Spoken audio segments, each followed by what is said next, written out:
Okay, so I'm going to talk about loyalty and respect for people. And everything is about how you treat people. Okay, so this was some time ago in the early 2000s. And there was an apartment complex and it was owned by a slumlord. So he couldn't do the repairs. So a multimillionaire, which would have to be a really wealthy white man, bought the apartment complex.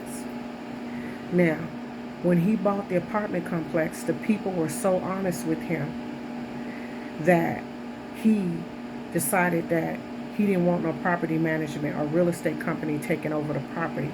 Now, Mr. Jim, he has so much money. He really did.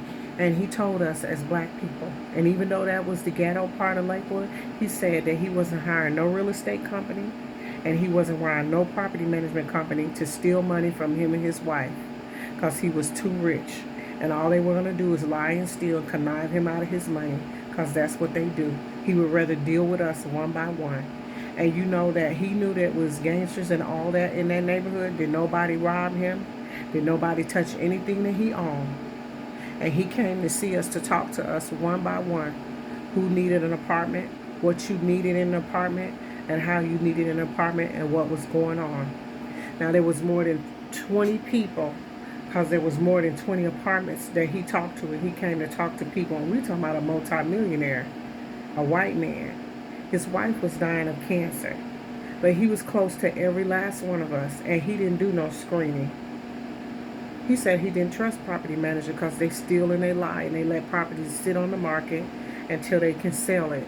They have stipulations so high until they don't rent it and they just steal it. That's what he told us.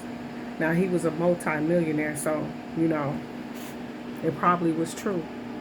But he remodeled those apartments to where we all could live in them, and he came faithfully to fix up the repairs like you're supposed to do.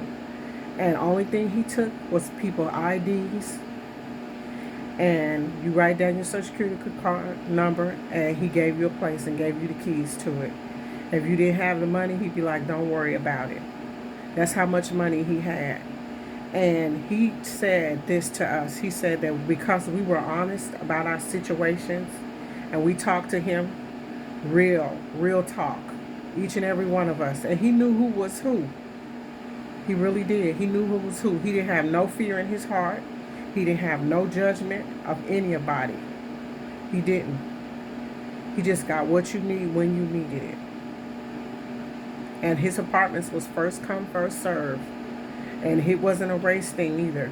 He looked at everybody the same, black and white. And like if a person had got out of jail and they needed a place, Mr. Jim was like, long as you don't tear my place up, you can have the place. That's the only thing I asked you to do. So I met some good people. I had some good people in my life. And Mr. Jim was filthy rich. Yes, ma'am. But we had loyalty and respect for each other. And that's what make relationships work. All that other stuff, it don't matter. It's about loyalty, respect, and understanding.